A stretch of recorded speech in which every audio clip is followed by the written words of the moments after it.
Untuk kali ini kita akan mencoba mempelajari terkait dengan teknik atau penulisan manuskrip, di mana nanti ini adalah tugas besar kalian nantinya di mata kuliah ini. Jadinya untuk pertemuan besok yang terakhir untuk apa ya?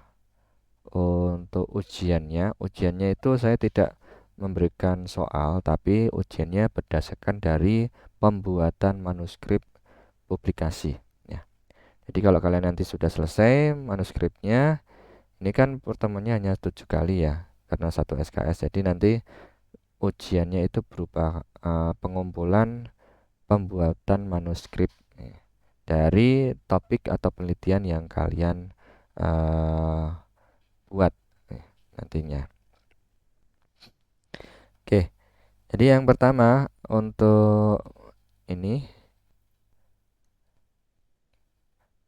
output dari tujuan perkuliahan ini kita akan mendapatkan atau bisa memahami segi penulisan manuskrip ilmiahnya dan juga untuk membuat draft penulisan manuskrip ilmiah.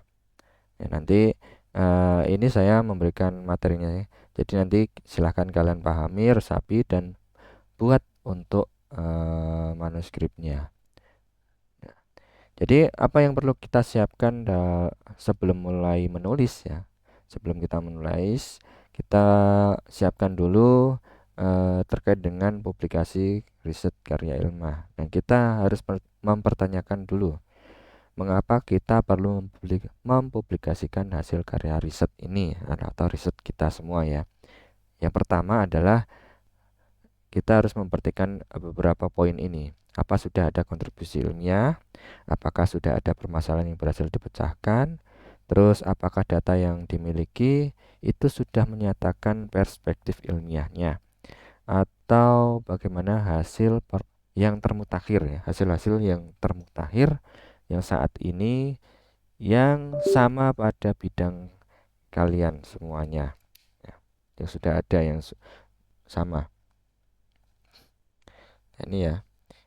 Pastinya kemarin sudah dibuat semua ya untuk dari tugas-tugas kemarin sudah membuat manajemen referensi dan lain sebagainya. Nah, kita masuk ini kita mempelajari terkait dengan tekniknya ya. Secara teknisnya itu seperti apa. Nah, manuskrip yang baik itu kita bisa melihat eh, dari sisi kita dalam pembaca ya, sisi kita dalam membaca. Jadi manuskrip yang kita baca atau yang kita miliki itu yang pertama yang harus dipaparkan itu kita harus mendapatkan informasi yang saintifik ya dengan mudah dan jelas pastinya. Kemudian poin yang utama dalam manuskrip yang baik itu pastinya ada konten isinya ya. Pastinya isi terus menarik dari pembaca. Artinya kalau kita mencari jurnal, kita dapat nih. Nah, isinya bagus ini terkait dengan topik kita juga sesuai. Terus manfaatnya itu juga ini terbaru. Nah, berarti ini bisa ini buat referensi. Dan penyajian yang jelas dan logis. Penyajian yang jelas dan logis itu ya artinya nanti dari isi konten jurnal atau manuskrip ilmiah yang kita cari itu, nah, atau yang akan kita buat itu harus sejelas mungkin. Yang namanya jurnal itu memang terbatas ya jumlah halamannya, kemudian untuk penjelasannya itu memang terbatas, berbeda dengan yang namanya draft laporan tugas akhir atau skripsi, yang itu dimana bertumpuk-tumpuk sampai ratusan halaman. Kalau ini hanya beberapa halaman, biasanya kalau di beberapa publisher itu ada yang menyatakan hanya 6 halaman, ada yang 10, ada yang 12 tergantung dari si publishernya. Nah, di mana itu kalau kita hanya menggunakan halaman sedikit itu, pastinya kita harus bagaimana caranya menyajikan rincian publikasi ilmiah yang rinci, jelas, dan logis ya, bisa diterima oleh pembaca ataupun kita sebagai peneliti. Maka dari itu kita harus menentukan yang namanya struktur IMRET. Apa itu struktur IMRET? IMRET itu adalah singkatan dari beberapa akses, atau I itu dimana I adalah introduction, itu dia akan menjawab suatu pernyataan why.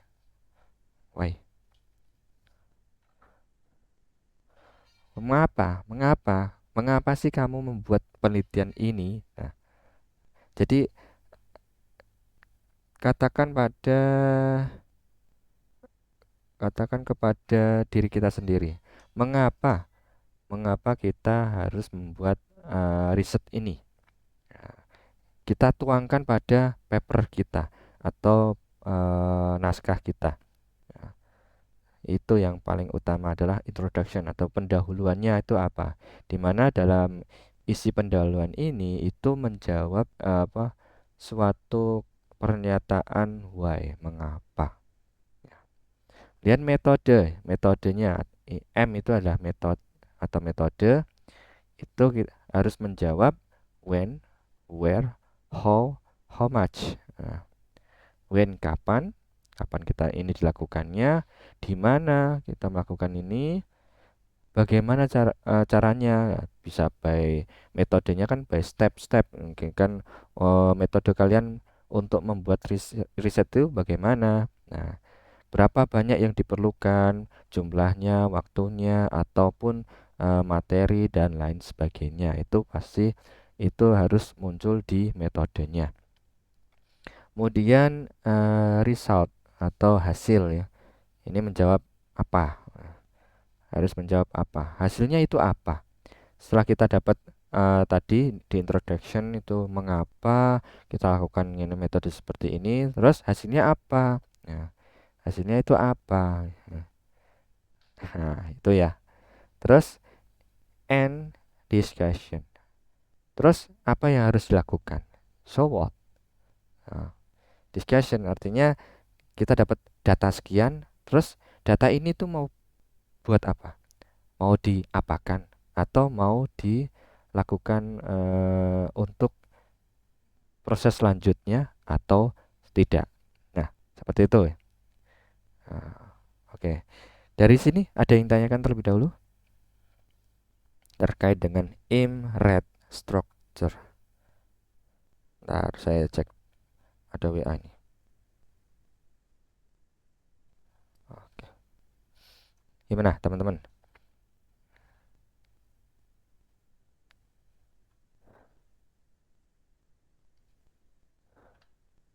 Ntar ini mana ini? Kursor saya kok hilang?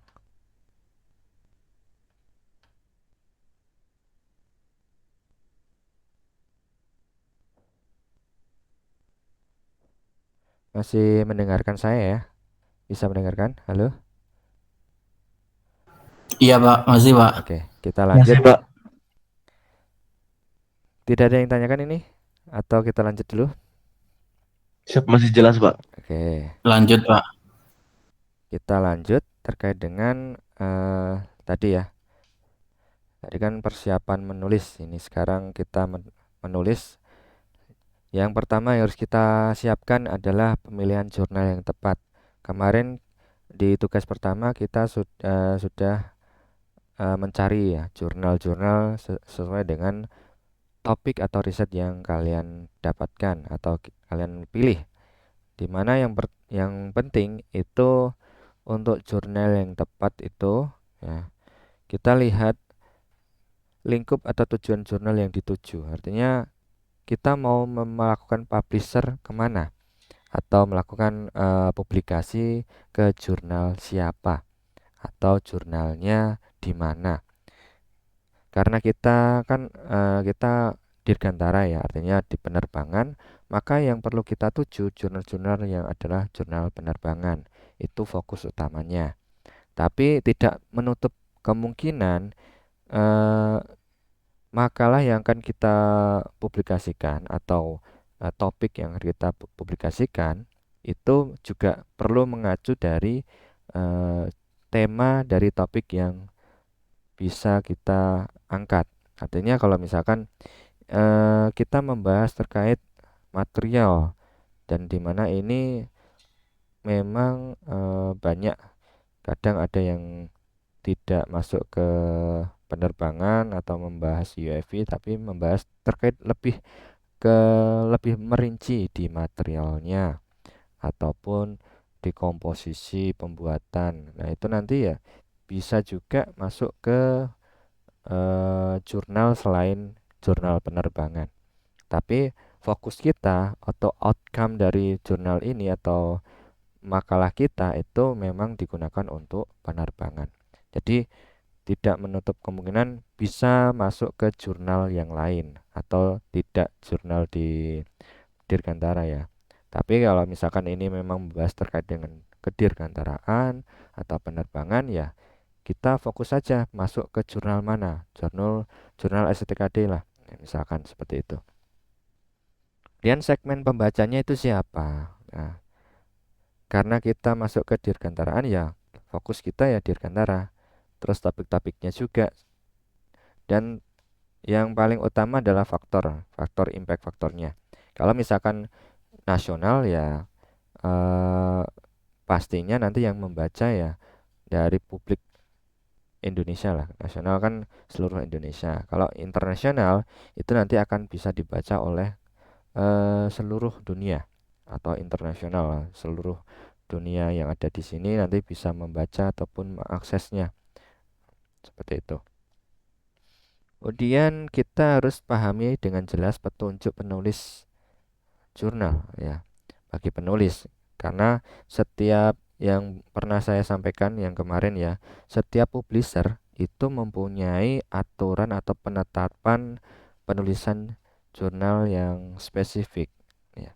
Dari draft yang paling awal misalkan formatnya, layoutnya, gambar, tabel, referensi, dan lain sebagainya. Artinya setiap publisher ataupun yang mempublikasi itu mempunyai gaya selingkung yang berbeda-beda. Nah, makanya dari itu kita harus tentukan dulu. Nah, kalau misalkan kita masukkan ke jurnalnya STKD, pastinya formatnya kita download dari sana, dari websitenya STKD. Kemudian layoutnya sudah ada, tinggal kita sesuaikan saja kontennya. Artinya semua layout yang ada di draft itu yang sudah dibuatkan formatnya itu kita tinggal ketik saja konten kita masukkan di situ dan gambarnya masukkan di situ tabelnya referensinya dan lain sebagainya ya seperti itu ya. Oke, ini kita sudah mempersiapkan semuanya. Kemarin kita sudah mencari jurnal, sudah menginstal referensi Mendeley. Nah, langkah yang selanjutnya kita harus membuat manuskrip ya atau menulis manuskrip atau penelitian kita. Nah, dalam menulis itu ada strukturnya ya. Jadi kalau misalkan kita lihat yang ada di sini, ini kan kita lihat dari sini lah. Aduh. Nah, ini adalah apa? Timer ya, timer pasir. Di sini introduction ya. Introduction itu biasanya lebih luas di sini. Kemudian masuk ke metode dan result itu dia lebih sempit karena dia membahas beberapa hal yang spesifik ya, spesifik. Kemudian setelah didapatkan maka ada yang namanya discussion dan conclusion. Ya, kalau disimpulkan itu ada general mulai dari tahapannya itu general, spesifik, kembali ke general lagi. Nah, itu seperti itu. Kemudian dijabarkan kembali yang sebelah kiri bahwa ini adalah susunan untuk penulisan manuskrip.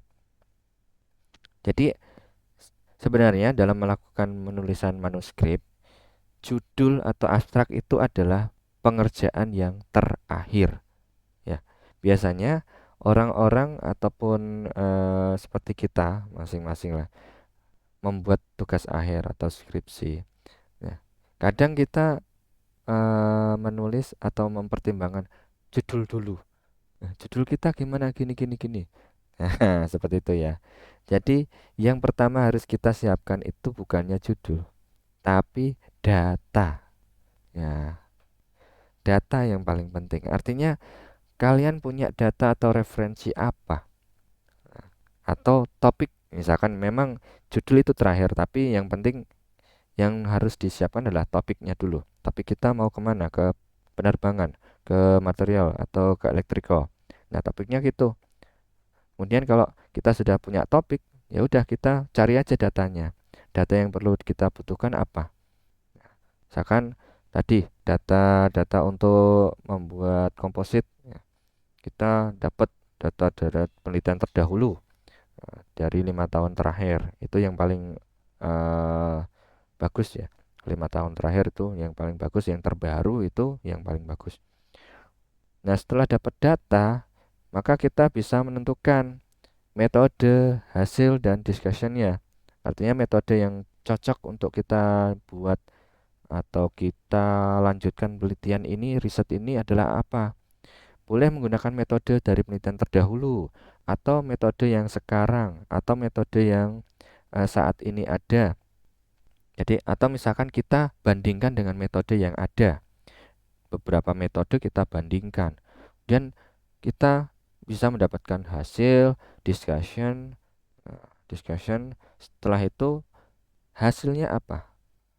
Conclusionnya atau kesimpulannya itu apa? Biasanya kesimpulan dan saran itu akan muncul setelah kita melakukan penerapan discussion ataupun perbandingan metode dan lain sebagainya. Nah, didapatkan hasil, baru kita masukkan ke introduction. Kemudian kita tetapkan judul dan abstraknya. Nah, judulnya itu kita sesuaikan. Nah, nanti kita lihat bagaimana cara membuat judul, bagaimana membuat introduction, conclusion, method, dan lain sebagainya. Nah, seperti itu. Jadi, jadi inilah tahapan yang dilakukan ya untuk menulis manuskrip. Ya. Ini bisa dipahami Siap, bisa, Pak. saya. Oke, kita coba masuk lagi untuk penjabaran lebih rinci lagi terkait dengan yang pertama adalah pembuatan judul. Ya, yang pastinya judul adalah senjata yang menarik perhatian pembaca. Ya, kenapa? Kalau kita mencari artikel, pasti kalian juga kemarin mencari artikel berdasarkan judul ya. Ya, judulnya apa? Judulnya untuk eh, UAV untuk pendeteksian gas. Ya, nanti biasanya akan muncul di website ataupun di Google. Banyak beberapa artikel-artikel yang muncul terkait dengan eh, apa kata-kata yang kita ketik. Ini pastinya. Dan juga kalau kita membuat judul itu pastinya sesingkat mungkin, tapi informatif dan spesifik. Jadi sebisa mungkin kalau misal pembuatan judul itu tanpa ada singkatan, ya, akronim. Atau misalkan memang ini sudah dikenal umum, singkatan itu tidak masalah. Ya, artinya kalau misalkan UAV kan ini sudah secara umum ya. Dimana kalau itu UAV kan singkatan dari Unmanned Aerial apa vehicle ya. Jadi pesawat tanpa awak. Ya, biasanya itu kan lebih sudah singkatan yang dikenal lebih umum. Jadi itu tidak masalah. Tapi kalau bisa ya sebisa mungkin coba untuk buat judul yang informatif ya. Jadi bisa ditangkap langsung oleh pembaca. Artinya dari judul itu sudah memberikan gambaran oleh pembaca bahwa ini adalah jurnal yang saya cari. Ya, ini lebih spesifik. Kemudian gunakan frasa yang kemungkinan besar akan dipakai. dalam pencarian topik masalah atau makalahnya itu. Seperti tadi, kalau misalkan terkait dengan material, jadi material apa? Material aluminium kah? Atau besi? Atau misalkan komposit, komposit apa? Resin ataupun dan lain sebagainya. Jadi ada frase keyword atau keywordnya ya, keyword yang dipakai untuk digunakan judul. Supaya nanti ketika orang mencari topik yang akan dibuat ya, atau kita mencari itu, ya pastikan kalau kita membuat suatu artikel atau makalah, ya posisikan kita menjadi sebagai pembaca ya, seperti itu ya. Tadi gunakan frasa untuk menggambarkan disinstinctive feature. Artinya eh, fitur utamanya itu, fitur yang menggambarkan dari artikel ini itu apa, atau makalah yang kita buat itu apa. Ciri khas, ciri khas ya, ciri khas dari artikel kita. Dan yang terakhir adalah hindari frasa yang terlalu umum. Tadi ya. Jadi karena ada beberapa yang umum, maka kadang menjadi judulnya jadi banyak panjang. Seperti itu. Ini judul. Kita lebih berikan contoh ya. Spesifik, artinya spesifik, tadi kan ada spesifik. Kita lihat judul yang pertama adalah Learning Concept Drift. Ini dinyatakan kurang spesifik karena dia hanya menyatakan learning concept drift. Dan dimana ini kata-kata yang umum. Umum itu makanya lebih banyak. Nanti ketika kalian searching learning concept drift, akan bermunculan macam-macam. Nah, tapi ini kurang spesifik ya, karena kita kan biasanya mencari judul, pastinya juga di dalam judul itu menggunakan metode. Nah, misalkan ini, ataupun data-data expansion. Yang di bawahnya kalau kita perbaiki lebih spesifik itu relevant data expansion. Relevant data expansion for learning concept drift dari Sperly label data. Artinya ada beberapa keyword yang harus diberikan ya, ataupun yang dicantumkan pada judul, jadi lebih lengkap terkait dengan label data. Dan ada data expansion. Nah, ini lebih spesifik lagi ketimbang kalian hanya menulis judul ini saja, judul yang ini. Nah, ini nanti akan berbeda hasilnya. Pastinya nanti ketika kalian mengetik ataupun mencari judul yang seperti ini, nanti akan lebih terfilter lagi ya. Jadi kalau di rumusnya algoritmanya Google itu, dia akan melakukan filter dari data yang akan kita ketik. Maka seperti itu. Kemudian tadi ya, fitur dari spesifiknya, ciri khasnya itu apa? Nah, misalkan ini relevant data expansion, ini ciri-ciri khasnya. Dan learning user interest demand with three description representation. Terus ada lagi kata kunci. Kata kuncinya tadi learning concept drift, kemudian labeled data, kemudian learning user interest, dan lain sebagainya.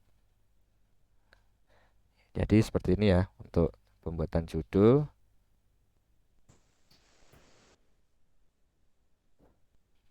Ini siapa? Ya, ini judul. Terus kita lanjut ke penulis atau author. Jadi penulis itu adalah orang yang menulis makalahnya. Jadi siapa yang berkontribusi?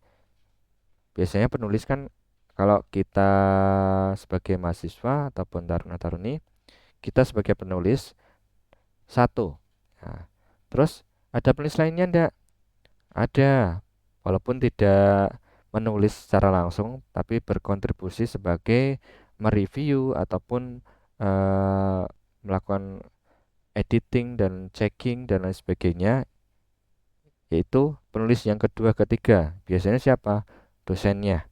Nah, maka dari itu, kadang kita juga tulis juga. Penulis pertama adalah kalian, dan penulis kedua maupun ketiga itu adalah si dosennya, yang dimana yang berkontribusi untuk melihat, mereview, terus apa namanya mengecek apakah ada typo ataukah ada kekurangan penulisannya ataupun bagaimana. Terutama untuk memberikan persetujuan untuk versi finalnya dalam daftar referensinya itu seperti apa. Biasanya dosen kan tugasnya seperti itu. Untuk konten, ya fokusnya konten adalah tugas kalian. Nah, untuk dosen itu adalah untuk mereview apakah ini kurang pas atau sudah sesuai atau terlalu berlebihan dan lain sebagainya. Terus urutannya tadi apa? Nah, ini urutan penulisan autor itu jika lebih satu sangat bergantung pada kontribusi. Ya, tadi seperti tadi yang saya nyatakan, kalau misalkan ini penelitian yang dilakukan adalah penelitiannya kalian, dalam halnya ini adalah untuk tugas akhir atau skripsi, maka penulis pertama adalah kalian, penulis kedua dan selanjutnya itu adalah bisa misalkan ini kelompok ya, dilakukan kelompok. Yang paling utama siapa yang membuat makalah ini? Misalkan si eh, siapa? Misalkan si Darwin. Nah, pertama, penulis pertama, terus penulis kedua Mizan atau penulis ketiga Hardinus. Terus dari penulis ketiga penulis ini terus ada apa namanya dosen nggak untuk kontribusi lainnya? Ada. Ya, langsung tulis saja. Dosen adalah penulis keempat. Seperti itu. Kemudian untuk konteks budaya atau kebiasaan lokal itu pasti biasanya digunakan. Terus pada umumnya penulisan autor ataupun penulis ya atau pembuat makalah, artikel ataupun ini itu tidak mencantumkan gelar. Maka dari itu biasanya yang tertulis di apa jurnal-jurnal yang kalian cari itu hanya menuliskan namanya saja. Tidak ada yang namanya gelar-gelar, gelar depan atau gelar belakangnya. Jadi hanya menyebutkan nama saja. Dan juga ya setelah ada nama di atasnya biasanya dicantumkan juga informasi kontak dari si nama atau afiliasinya dan emailnya. Bukan alamat pos ya, tapi alamat email yang kalian punya. Alamat email electrical ya, elektronik. Nah, seperti halnya ini author ini misalkan banyak banyak penulis ya atau banyak banyak autornya ini ada satu dua tiga empat lima empat lima enam tujuh delapan sembilan sepuluh sebelas ya sebelas penulis atau autornya dan di mana untuk autor pertama itu yang paling autor pertamanya mana tadi si Maurico Terones. Nah, ini yang menjadi ketuanya atau penulis utamanya. Yang lain adalah penulis uh, yang membantu atau berkontribusi untuk naskahnya itu. Izin Pak, izin bertanya Pak. Gimana? Izin Uh, bertanya tadi Oke, gimana? untuk penulis kan katanya kalau penulis satu itu kan yang membuat Pak untuk dosen kan mereview itu Hmm, ikut juga dicantumkan ke penulis dua juga ya Pak. mm-mm. Iya, Itu kan misal dosennya ada dua yang mereview itu gimana Pak? dua, Ditulis salah satunya atau satu aja Pak? dua-duanya. dua-duanya. Mm-mm. Terus semisal ada temennya juga yang membantu dalam penelitian, Mm. ikut ditulis nggak Pak? Tulis. Ditulis. Heeh. Artinya Oke Pak. misalkan boleh ditulis, boleh tidak, tergantung dari kontribusi yang dia lakukan. Artinya misalkan dia melakukan kontribusinya apa untuk mengolah data, ya mengolah data Excel. Nah, di sini kan dia berperan penting. Kalau eh, data yang diolah ini tidak jadi, maka paper yang akan Anda buat juga tidak akan bisa sempurna. Maka dari itu, kita bisa memberikan ataupun memberikan kontribusi ke teman kita ikutkan. Nah, seperti itu. Baik Pak. Terus izin bertanya lagi Pak. Boleh? Itu dalam penulisan judul kan ada batasan jumlah suku katanya atau tidak ya Pak? Mm-mm. Ada. Nah, itu tadi kan saya bilang setiap apa publisher itu biasanya memberikan format ataupun eh, style yang berbeda-beda. Kadang ada yang menentukan judul itu tidak boleh lebih dari 12 kata. Atau di UGM itu kemarin saya pernah mau publish, mau melakukan publisher di sana, mempublish artikel di sana itu saya sudah menyiapkan judul di mana itu ternyata itu lebih dari 12 karakter atau 12 kata. Di mana judul saya itu ternyata 14 kata. Setelah saya itu kemarin saya belum sempat baca itu kan. Saya submit terus dari sana itu ada reviewer dan mereview bahwa judul lebih dari 12 kata. Artinya maka dari itu si penulis atau saya itu harus melakukan revisi. Silakan judulnya direvisi sampai menghasilkan 12 kata. Seperti itu. Baik Pak. Terima kasih Pak. Ya. Jadi nanti misalkan kalian upload karena ini kan jurnal ataupun s- manuskrip ilmiah ini nanti adalah kita diwajibkan khususnya untuk teknik sarjana ya, itu diwajibkan untuk publish. Kalau di kampus itu sudah menyediakan ya jurnal teknika dan nanti silakan kalian baca format atau struktur yang ada di sana, format atau template-nya. Kemarin berapa ya? Saya lupa. Nanti coba baca lagi ya. Itu Oke, bayar atau tidak ya Pak? kalau Atau di kampus gratis? gratis. Nah, Kalau di luar kampus berbayar itu berbeda-beda atau gimana ya Pak? beda-beda. Beda-beda. Nah, jadi kadang ya di luar juga ada yang gratis, tapi ya juga ada yang berbayar. Tapi yang gratis itu kadang hanya digratiskan oleh ya misalkan di institusi ya, di UGM ataupun di lainnya itu hanya digratiskan oleh ya mahasiswa sana saja, internal. Seperti halnya kita di STTKD itu mahasiswa yang ada di STTKD itu digratiskan untuk publis. Nah, ya Itu jadi kalau di SCTKD itu ada batasannya nggak Pak? apa? Berapa publisher yang publis itu ada nggak Pak? Nggak ada.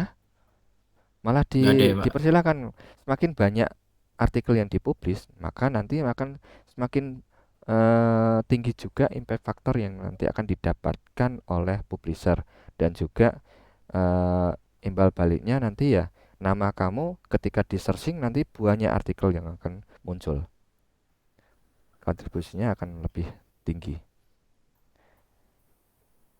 Baik Pak.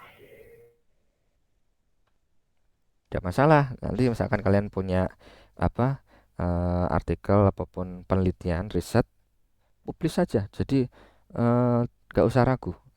Kalau kita ada difasilitasi gratis, ya udah masukkan aja gitu ya.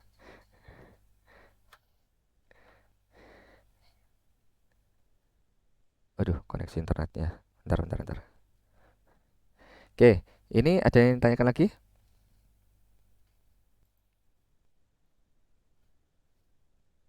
Cukup Pak. Cukup Lanjut ya. mungkin Pak. Oke, kita lanjut. Ini terkait dengan penulis. Nah, kita langsung masuk ke abstrak dulu. Kita olah satu persatu ya. Abstrak.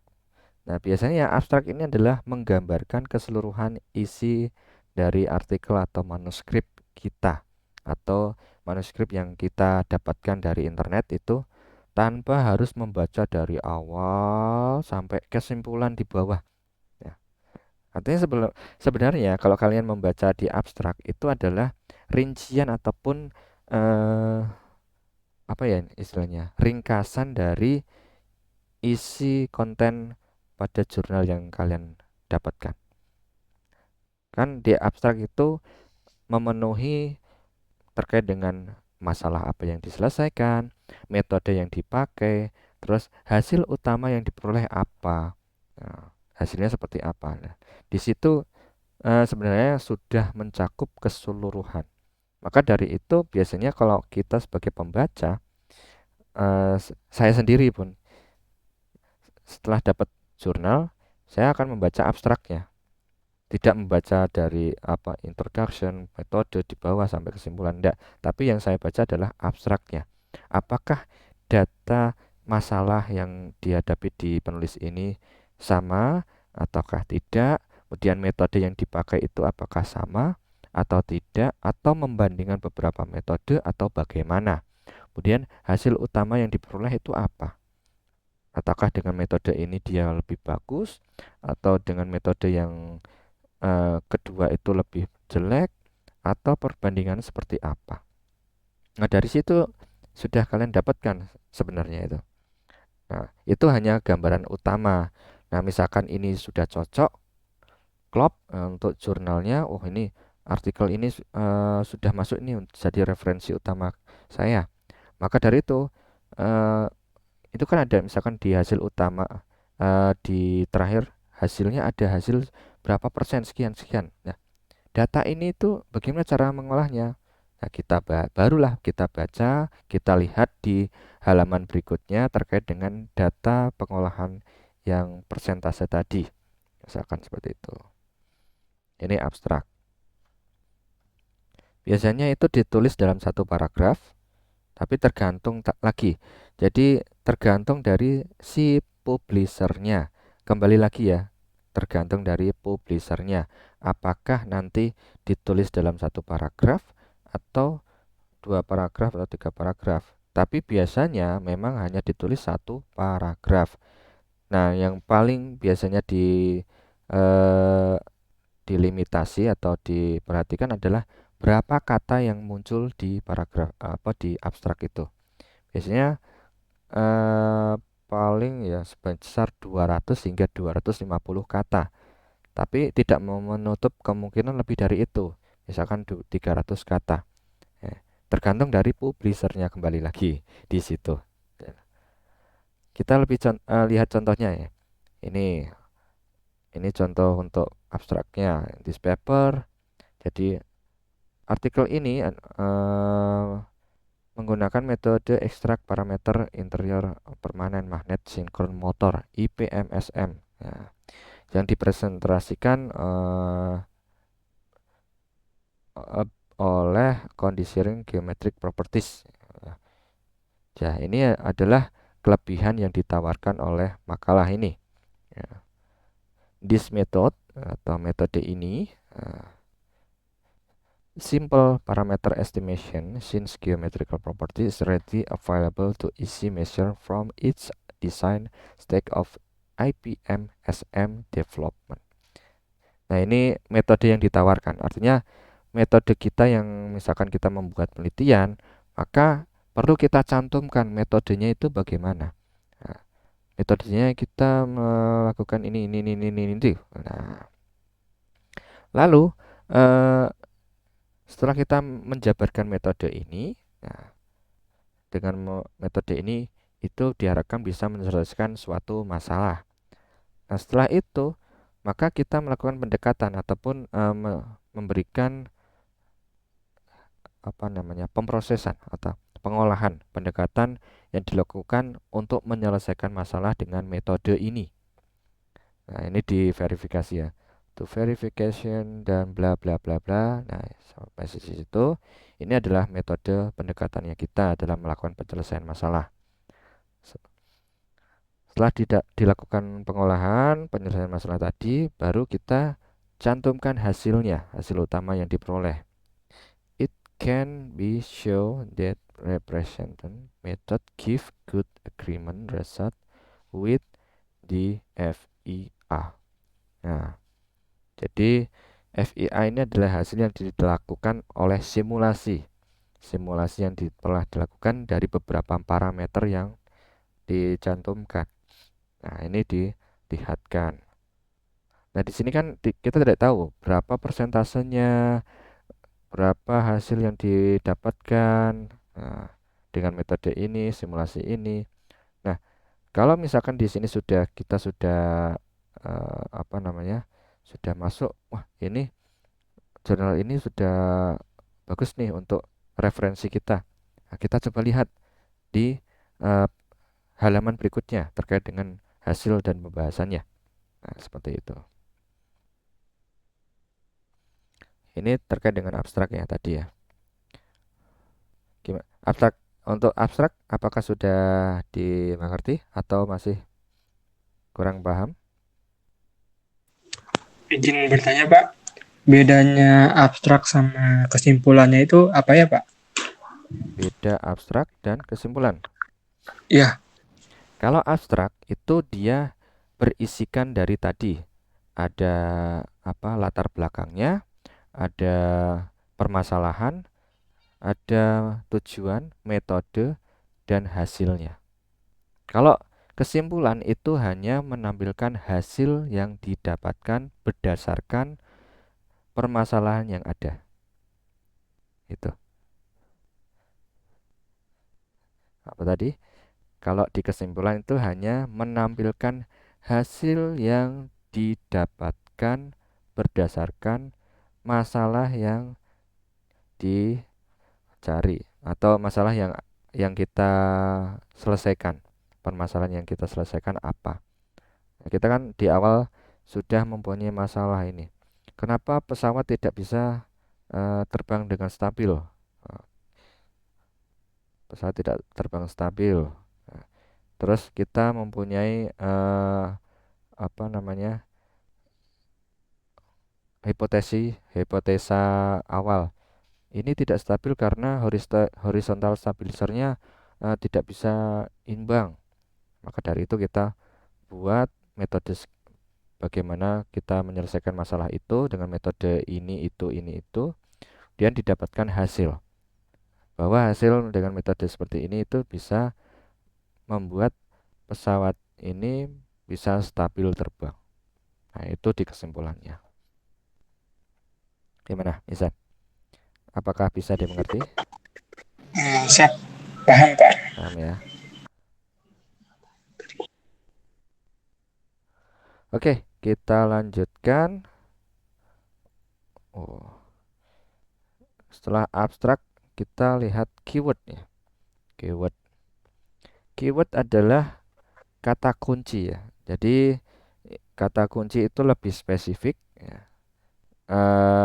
Nggak usah spesifik sih. Jadi kata kunci itu yang biasanya lebih dipakai untuk menampilkan judul sama penelitiannya. Misalkan tadi ini ada judul Graphene and Grip Nanoribbon atau Morphology, Properties, Synthesis, Defector, and Application. Jadi keywordnya adalah si judul itu sendiri. Jadi misalkan kalau kita ingin melakukan analisis kendali sistem pesawat terbang menggunakan sensor IMU. Jadi keywordnya apa? Ya, keyword paling utama ya tadi sensor IMU, IMU sensor, kemudian eh, sistem kendali bisa, kemudian kata kunci lagi pesawat terbang bisa atau kata kunci yang lain tergantung dari judul yang dibuat. Artinya keyword ini adalah tidak jauh dari judulnya. Keyword ya kata kunci yang akan muncul ketika kita mencari topik atau penelitian yang akan kita lakukan. Maka dari itu, kalau kita mau mencari penelitian, ya kata kuncinya apa di penelitian kita itu. Nah, kalau untuk apa namanya membuktikan ataupun melakukan simulasi material, kekerasan, ataupun untuk sistem kendali, nah itu nanti menjadi suatu kata kunci yang harus kita cantumkan di suatu artikel tersebut. Hindari terlalu spesifik atau terlalu umum, hindari singkatan tidak umum, ikuti petunjuk jurnal. Ya pasti yang paling utama adalah sesuaikan dengan petunjuk si publisher atau petunjuk jurnal yang akan kita publish. Nah, itu tadi. Soalnya di format ataupun template yang sudah disiapkan oleh publisher itu biasanya mencantumkan kadang maksimum 4 kata kunci atau maksimum hanya 5 kata kunci atau minimum 3 kata kunci dan lain sebagainya seperti itu. Nah, ini terkait dengan keyword. Kita lanjut lagi introduction atau pendahuluan. Nah, ini tadi yang saya masukkan. Introduction ini untuk ringkasannya itu juga masuk ke apa namanya abstrak. Nah, jadi apa sih introduction atau pendahuluan ini? Jadi di introduction ini paling berguna untuk menyajikan pembaca bahwa penulis ini memahami pekerjaan riset yang dilakukan. Yang artinya kalau kita sebagai penulis ya, kita bisa mengkondisikan bahwa riset ini itu termutakhir. Artinya riset ini yang dilakukan ini itu paling terbaru. Artinya riset ini dilakukan dari beberapa referensi riset yang sebelumnya. Makanya ini riset yang terbaru misalkan ini. Terus mengarah ke permasalahan yang dihadapi pada riset yang dipaparkan. Jadi masalahnya apa di sini? Nah, itu harus dijelaskan di introduction atau di pendahuluan bahwa kita mempunyai latar belakang ini. Pesawat ini semakin banyak jatuh. Apa sih permasalahannya? Kenapa kok bisa banyak jatuh? Apakah dari kondisi eksternal, apa kondisi internal dari pesawatnya? Nah, kemudian ekspektasi dari dilakukan riset tersebut. Ekspektasinya itu bagaimana? Pendekatannya dilakukan dalam menyelesaikan masalah itu bagaimana? Terus kita berikan hasil yang diperoleh dari penelitian yang terdahulu atau overview yang disampaikan bahwa dengan metode ini dihasilkan seperti ini, hasilnya bagus. Metode B hasilnya seperti ini, agak lebih bagus. Kemudian yang paling utama adalah tujuan kita. Tujuan kita adalah untuk membuat metode yang misalkan baru atau metode dengan membandingkan dua buah metode tadi dengan parameter yang berbeda. Itu jadi ada tujuannya.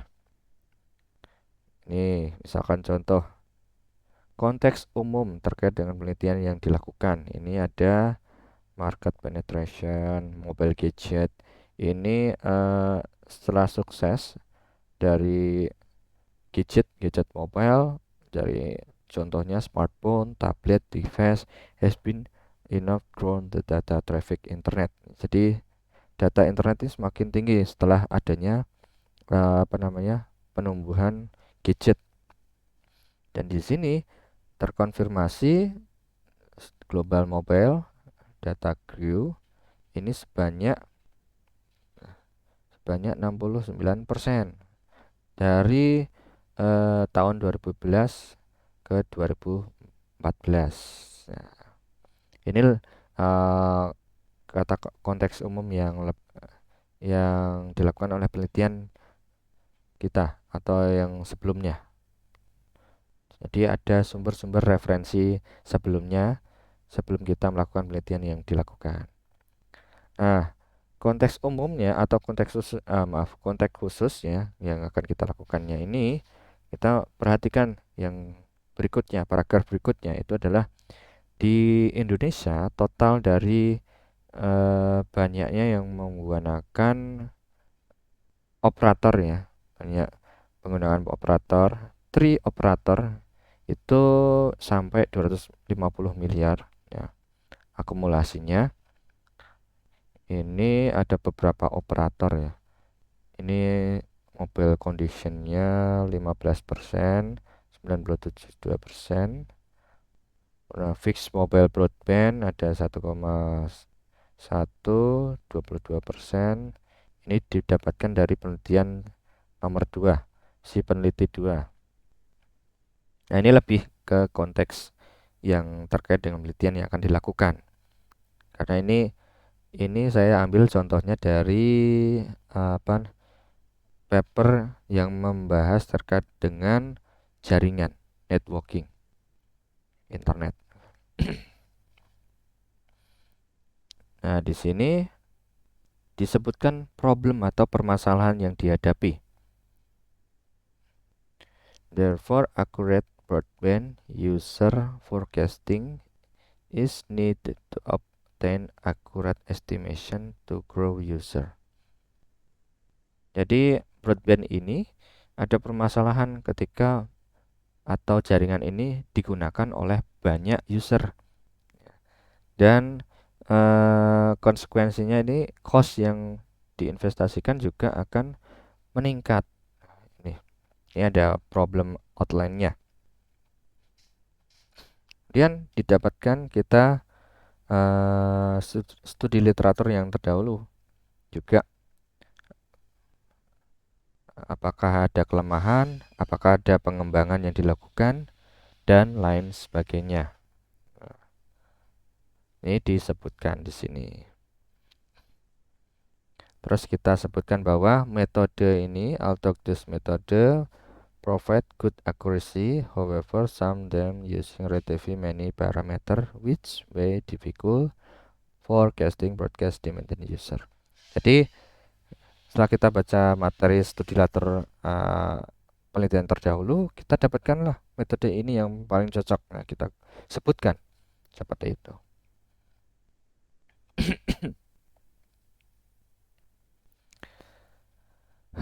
Oke, ini terkait dengan introduction. Ada yang tanya kan? Sepertinya ini masih banyak loh. Tapi kayaknya enak ini kalau misalkan kita bisa bertemu dengan secara tatap muka ya. Kita bahas satu persatu, kita ketik langsung.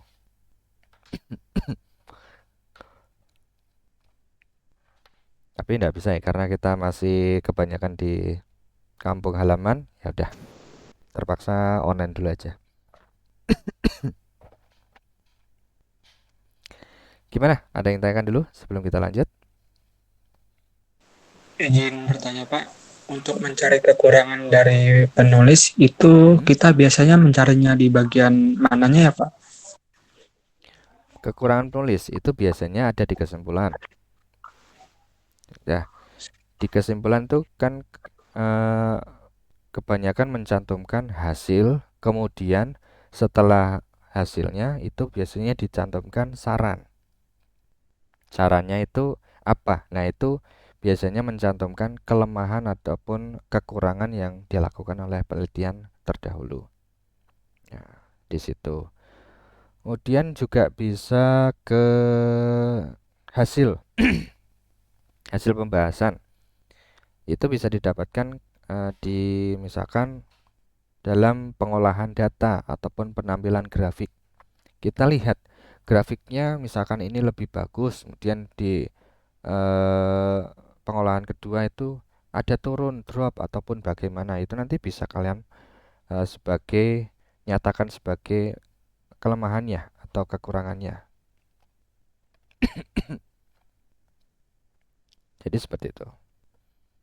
Atau di introduction juga bisa ya. Di pendahuluan misalkan dari metode yang digunakan itu biasanya memunculkan parameter yang digunakan. Parameter data yang digunakan itu apa?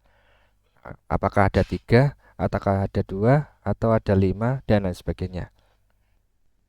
Dengan 5 data itu dia lebih bagus atau lebih jelek, atau dengan 3 data itu lebih bagus atau jelek. Nah, itu bisa kita buat kesimpulan sendiri untuk menentukan kekurangannya. Mohon maaf, tak minum dulu.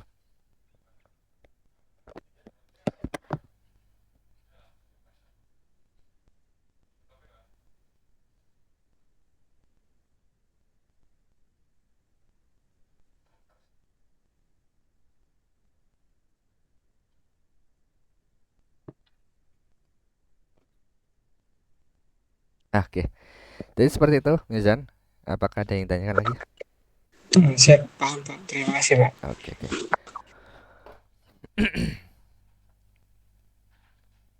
Oke, kita lanjut untuk itu tadi introduction, kemudian kita masuk ke research method. Ya, metode atau metode ini biasanya merupakan proses ataupun langkah-langkah bagaimana permasalahan atau riset yang akan kita pelajari. Dimana dalam riset metodenya itu harus runtut, detail, sehingga bisa dipahami dan diulang oleh pembaca yang tertarik, ya khususnya. Perlu ditunjang dengan referensi yang kuat, menunjukkan metode-metode yang dilakukan sebelumnya. Jadi gini, ini sebagai contoh. Ini ada penulisan yang kurang dan ada penulisan yang lebih bagus. Yang kurang itu misalnya kita menuliskan first, I removed bla bla bla, and then I pour Ranger solution on it. Nah ini kemudian ada next, I attach it to the chemograph. Ya, jadi ini masih kurang bagus ya untuk penulisannya, kurang rinci, kurang detail.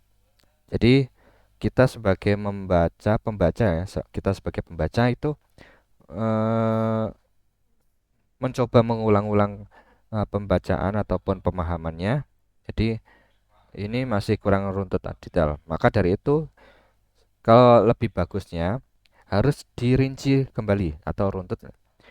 Kemudian seperti ini, setelah diperbaiki, I remove the frog muscle and pour ringer solution on it to prevent it from drying out. Terus ini kali next I attach it to chemograph. Nah, di sini I then attach the muscle to the chemograph in order to determine the minimum voltage required for contraction. Nah, jadi lebih detail ya, lebih detail dalam penjelasannya, dalam apa namanya, memberikan rujukan kepada pembaca. Nah, ini kan I attach it to chemograph. Saya menyisipkan itu ke chemograph. Yang disisipkan itu apanya? Kemudian apakah ada yang determinnya atau yang dimulai dari mananya? Ketika untuk menyisipkan itu bagaimana caranya? Apakah harus dengan voltage yang minimum ataupun maksimum? Ya. Nah, di sini sudah dicantumkan.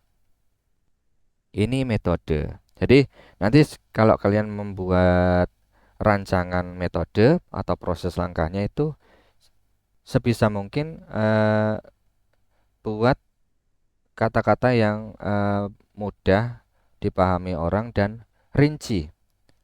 Artinya rinci itu orang itu kita posisikan kita sebagai pembaca. Kalau misalkan kita nulis gini, coba baca dulu.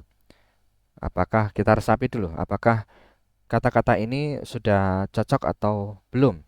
Ataukah ada kata-kata yang ambigu? Seperti itu. Maka dari itu posisikan kita sebagai pembaca. Pokoknya itu kuncinya adalah posisikan kita sebagai pembaca. Kalau kita mau menulis, yaitu tadi. Ini metode, kemudian hasil. Hasil adalah data-data yang berhasil diproduksi ya, dari riset yang dilakukan.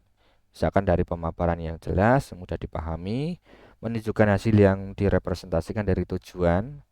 Tadi kan di introduction ada tujuan kita apa dengan metode ini, hasilnya yang akan dihasilkan itu seperti ini.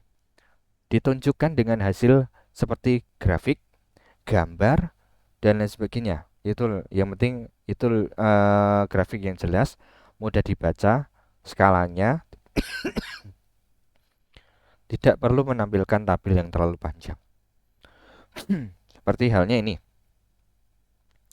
Grafik yang jelas itu ada yang namanya parameter X-nya, ada parameter Y-nya. Jadi X-nya itu apa? Misalkan ini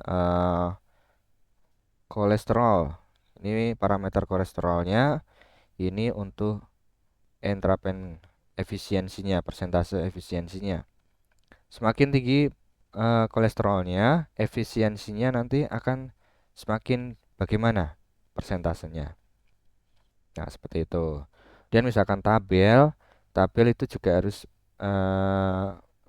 spesifik ya. Spesifik harus memberikan captionnya, ada rujukan minimal sekali dalam teks. Jadi sebelum kalian membuat tabel ini dikasih judulnya, ini tabel apa? Tabel apa ini? Kok ada tabel ini? Tabel untuk apa? Nah, itu harus diberikan. Jadi sebelum ada tabel harus dijelaskan terlebih dahulu di awal. Di awalnya itu ngapain? Ini untuk hasil. Dan untuk discussion, discussion itu adalah diskusi yang dihasilkan dari beberapa tadi data yang ditampilkan. Tapi bukan mengulangi bagian hasilnya. Artinya misalkan tadi ini ada hasil sekian persen. Nah, kita jelaskan rinci. Kita rinci data ini dihasilkan dari mana, gimana kok bisa menghasilkan seperti ini, apakah ada materi ataupun metode yang dilakukan atau bagaimana. Ini aja. Seperti halnya ini. The results are given in figure 1 atau gambar pertama. Nah, ini kurang cocok ya. Jadi penulisannya itu masih kurang bagus. Yang lebih bagus itu adalah dijelaskan terlebih dahulu penjelasannya. Temperature was directly proportional to metabolic rate as shown in figure 1. Artinya temperatur ini proporsional untuk metabolitik dengan rate-nya yang ditampilkan oleh gambar 1. Kalau ini kan the result are given figure 1 atau hasilnya ditampilkan pada gambar 1. Ya, hasil apa yang ditampilkan? Artinya ada penjelasan terlebih dahulu. Hasil dari temperatur. Nah, ini yang ditampilkan pada gambar 1 adalah hasil dari temperatur yang persentase metaboliknya. Nah, seperti itu. Bagi contoh seperti ini ya. The MPPT based on PNO algorithm exploits in the PV system provides several good results. Jadi ini misalkan ini ada gambar 6. Nah, gambar 6 menunjukkan relasi dari optimal tegangan dengan PV voltage, di mana ini untuk simulasinya. Dan ditunjukkan ini untuk figur 6 ya. Ini dari voltase dan kemudian PV-nya. PV-nya itu berapa watt ini? Watt per meter. Ini untuk voltase sekian, wattnya sekian, sekian dan lain sebagainya. Jadi sebelum ada gambar ini itu dijelaskan terlebih dahulu di paragrafnya. Gambar 6 itu menunjukkan relasi dari optimasi voltage dengan PV voltage untuk simulasinya yang dihasilkan dari simulasi. Nah, itu ya. Kemudian tidak harus gambar dulu, harus gambar 6 ditaruh di depan paragraf, tapi juga bisa ditampilkan di belakang. Hasil hasil yang sama itu didapatkan dari current atau arusnya. Dengan optimal current-nya, dengan PV current-nya itu menunjukkan good accordance yang ditunjukkan pada gambar 7. Ya, gambar 7 ini gambar 7, figur 7. Ya, dilihat dari garisnya, semakin tinggi arusnya, semakin tinggi juga watt yang akan didapatkan. Nah, ini good accordance ya. Discussion. Oke, di sini ada yang tanyakan? Ini teknis untuk penulisan pembahasan ya. Discussion itu masuk di dalam pembahasan hasil dan pembahasan. Kalau misalkan di laporan TA itu biasanya ada di hasil pembahasan. Oke, ada yang tanyakan enggak? Enggak, kalau enggak kita lanjut. Kita sampai jam berapa ya? Jam 11.40 ya. Oke, ini untuk hasilnya, conclusion. Kalau hasil itu menunjukkan justifikasi saintifik yang jelas dari riset yang dilakukan. Seperti tadi yang saya katakan, apa yang telah dilakukan itu, hasilnya itu apa berdasarkan dari tujuan permasalahan yang dilakukan. Terus kontribusi yang dilakukan pada bidang riset ini apa? Kemudian kemungkinan pengembangan atau aplikasi kedepannya itu apa? Itu sarannya. Ya.